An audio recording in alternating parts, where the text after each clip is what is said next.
Hi everyone, welcome back to my craft desk. So I was just doing a Whatnot live show. So if you want to catch me crafting and selling crafty supplies and things over there, I will put the information below. And one of the girls on there requested that I showed her how to do a ink resist technique using heat embossing. So what I'm going to do is we're going to show you how you can use embossing powder as a resist technique, which sounds complicated, but it's really, really not. So the first thing I'm going to do is colour in this background. I've picked these two colours just because I have, but any ink will do. Any ink will do. And do you know what I mean? I'm not even going to blend them. I'm going to do this. I'm going to swatch them. So I'm just going to, I want to get some colour on this page. I'm not too fussed about what it looks like, and you'll understand why this technique afterwards. I'm just going to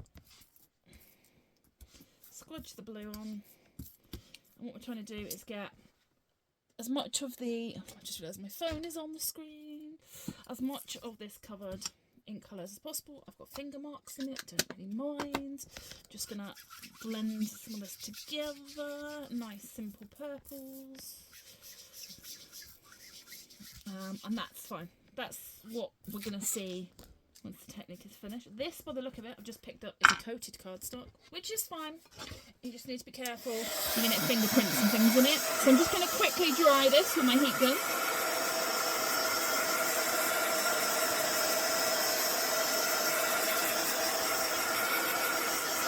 This is important. It needs to be really dry, this base layer, before we do the neck.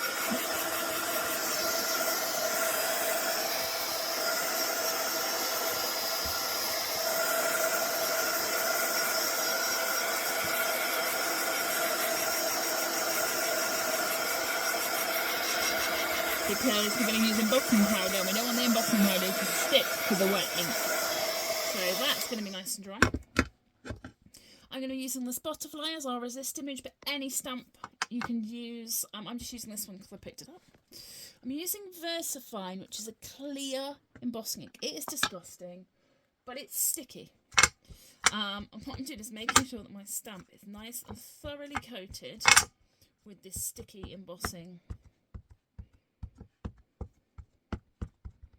powder, nice and gooey, and then I'm just going to stamp her. I'm going to go right for the centre. Let's do one in the centre.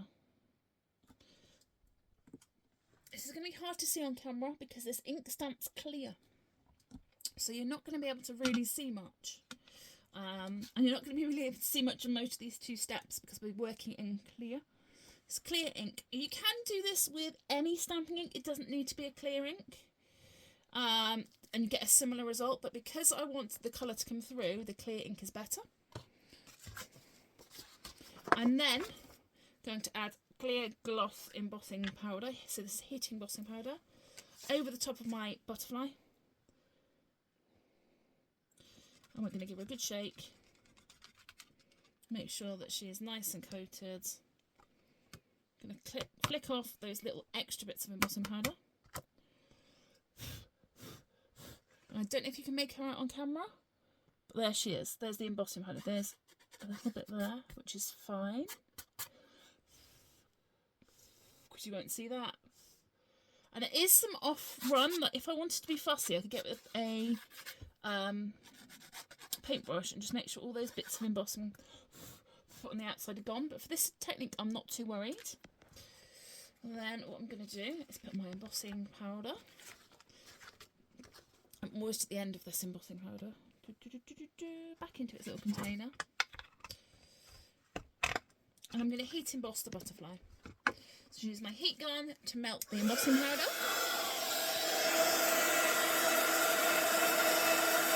And she'll go clear and disappear, as you can see.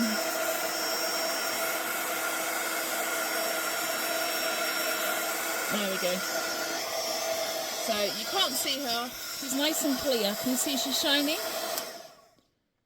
That is it. And now what I'm going to do, and this is why I wasn't too fussed about the quality of the background, is I'm going to completely cover this background in a darker colour. So what I want really is black soot, which is our black, this is the oxide. Let me see if I can find my black soot ink. Do you know what? Let's not go black. Let's go dark blue. just for something different. And I am then going to completely cover all of this in dark blue, which is Faded Jeans.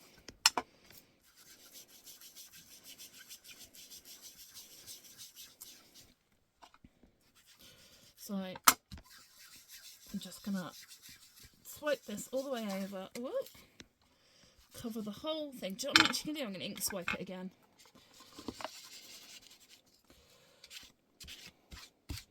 Because I want a nice thick coat of that blue over all of that nice pink we have just seen. I'm then going to get my dobber and blend this out so you don't get the streak marks. My circular motions, just so you don't get those streaks, although I do quite like the streaks. I'm going to get my fingerprints off. Remember, this is coated cardstock. Probably better off doing it on a non-coated cardstock, but you get the vibe. Not too worried about my butterfly being covered. That's the whole idea of her, is that she's covered, and you can see already that she's resisting that ink. Hence the term ink resist. And what I'm going to do is heat set her.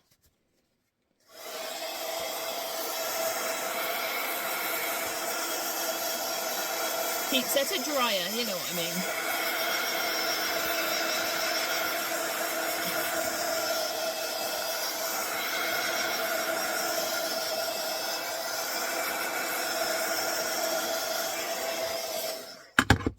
I'm going to get myself a wet wipe. In this case it's a dry wet wipe because they're old ones, but it doesn't matter. And I'm going to rub over the embossing. Can you see what's happened as I rub over? That blue ink comes off, and you can see that lovely pink and purple background we had originally poking through the butterfly. So that is a really simple ink resist technique. If you really pick it up properly on the camera, there we go, nice and close. Really simple ink resist technique. So imagine then you can add more, so you can add text now over this blue and then ink again and have another layer of colour. And you can keep going as many times as you want to get all the different effects that you want.